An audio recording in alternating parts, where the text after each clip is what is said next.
Well, as somebody else off a previous video, where I bashed my front wheel on the KTM, and there's a hairline crack in there as well. So anyway, can't repair that, so I've bought a new one. So this was about $1,000. It comes from KTM. Tubeless. I notice there's a directional arrow there, which is quite handy, so you fit everything the right way round. Yeah, so it's a proper KTM wheel. It comes with the bearings fitted. You see they're all nicely greased up and everything. So the only things I'll need to change over are the valve, the disc, both discs, and the tyre. So, like, I really want to do that, like, yeah. But however, I'll have to get it done. I've been running about in the Bolt for the past couple of weeks, and I must say I've been enjoying that. Actually, really enjoying using the Bolt. And it's given the KTM a good break. So, anyway, I'll go and get my stuff sorted out, and we'll get the wheel changed over. So in order to do this job, some of the tools we're going to need is 32mm spanner, which will take the wheel off, or a socket if you've got one. We need to take the brake calipers off both sides, and as you can see, we need a T45, I think that will be. T45 spline socket, which will fit in there. Yep. To take the calipers off, just the 2 bolts and hang them to the side, or cable tie them off the frame or something. And then to take the discs off, there's what, 2, 4, 6 bolts hold the caliper on, and they're 8mm. So that's it, that's all you need to take the wheel off, so I'll get on with that now.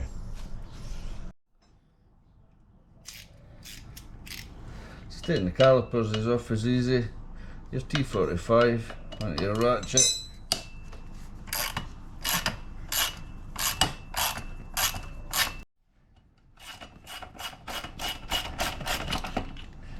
And there we go. Calipers off, put your bolts to the side, and you can cable tie your caliper up or hook it onto somewhere so as it doesn't get in your way. So now calipers are off, and I've slackened off this bolt. So you've also under here, you've got 2, I'll show you, I've took the 2 out the other side. These are TX40s, so you need TX40 spline tool, and slacken these bolts off underneath, or take them.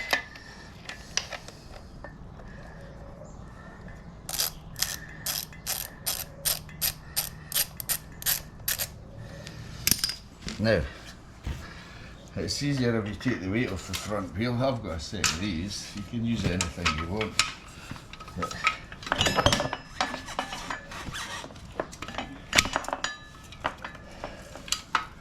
But these will do me.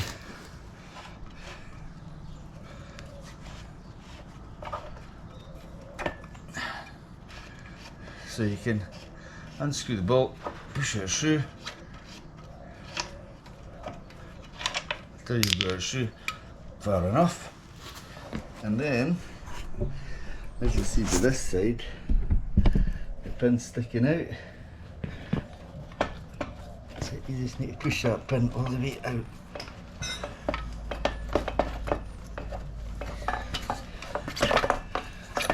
Like that.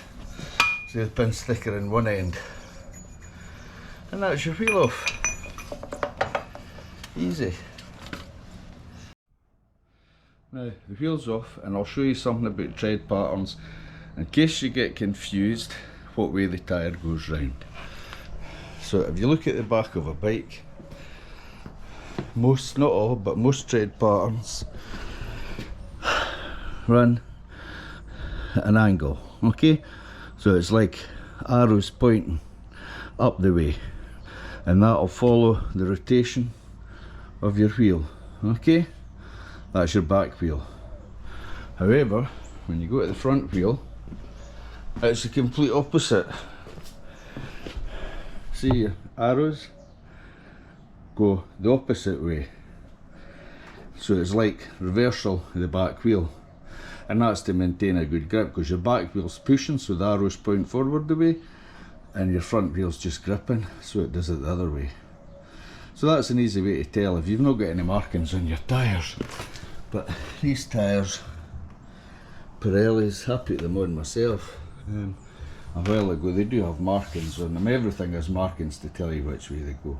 So what I'm going to do is take these discs off, take the tyre off, stick it on the other wheel, put the discs on, balance it, and that should be about it really.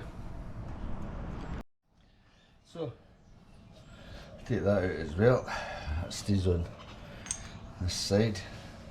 So whip them off, 8mm bolts, it's not very difficult, take them all off, but when you take a disc off, try and put it on exactly the same, put it on the correct side, on the correct rotation. Not that that makes any difference with the discs, but it'll match up with the pads that are on the caliper. So, wheels off, brake pads, discs have been laid out in a proper position, so I know which way they're going to go on. So, take the wheel off, give it plenty of soap so that it runs down. We're going to take it off from the other side. I'm just putting the soap on just now. Don't be scared to soap it up. Makes it much easier. And then we can break it from the bead.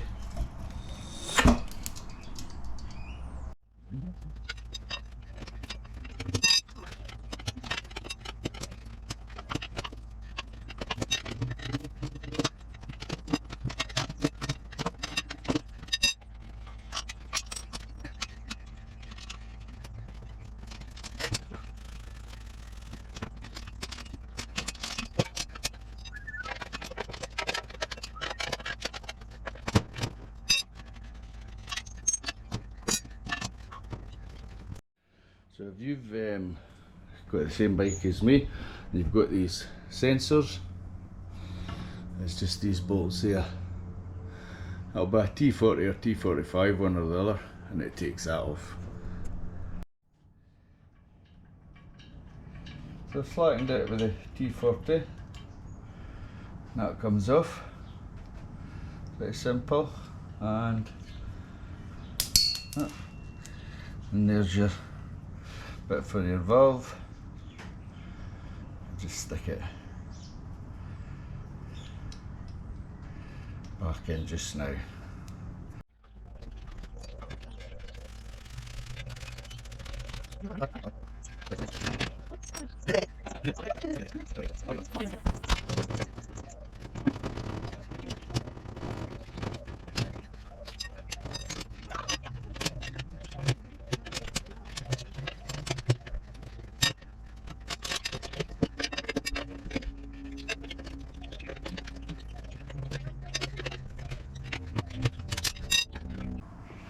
Time to put the valve on. Just screws back in.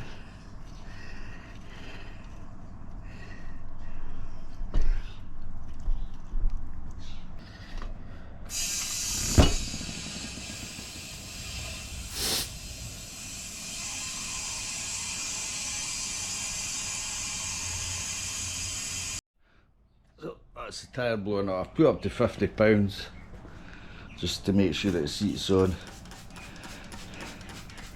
You can put some soap on your tyre, you'll see what's bubbling.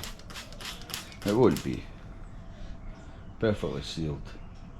So what I do is I'll leave it at £50 for a minute or two, and then I'll drop it down to, it's 38 for the front. Yeah, so I'll go and have a drink, come back, drop it to 38, and then start assembling the wheel again. Oh, tell you, it's a warm day. Anyway, that's tied back on, blowing up the pressure. So all we need to do is put everything back together and then balance it.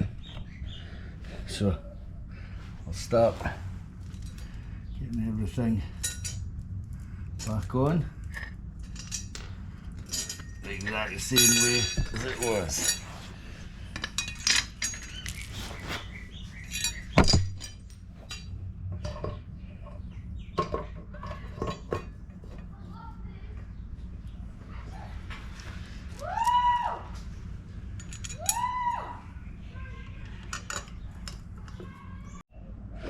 So now that the wheel's on, I've put the discs, all everything's on it.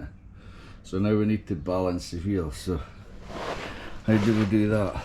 I've got this contraption here, and what I do is I spin the wheel gently, very gently, like this, and the heaviest part of the wheel will always land on the bottom.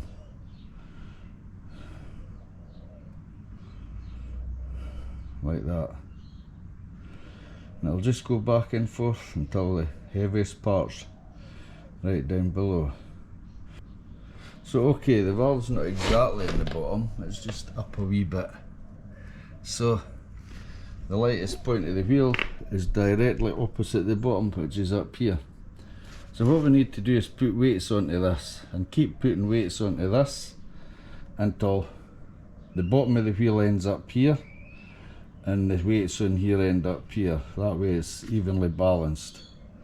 So what you do is you get a couple of weights. I'll just put you down here just now till I do it. We've got a couple of weights. Maybe get 3 actually. 3 weights. We'll stick them on just up here. 1, 2, 3 weights, and then we'll give it a wee spin. And we'll see what the heaviest point is.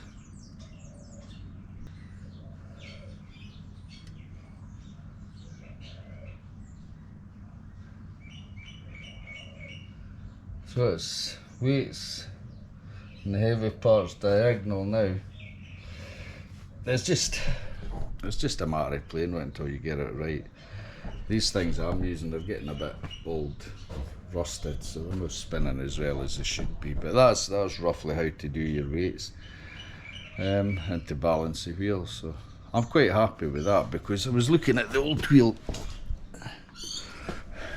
and that's 3 big hefty weights in there. They're on the other side, just there. So these weights I put on are half the size, so really it should have taken 6. I've put about 7 on it, so I reckon that, yeah, should be okay. So we'll get the wheel back on now.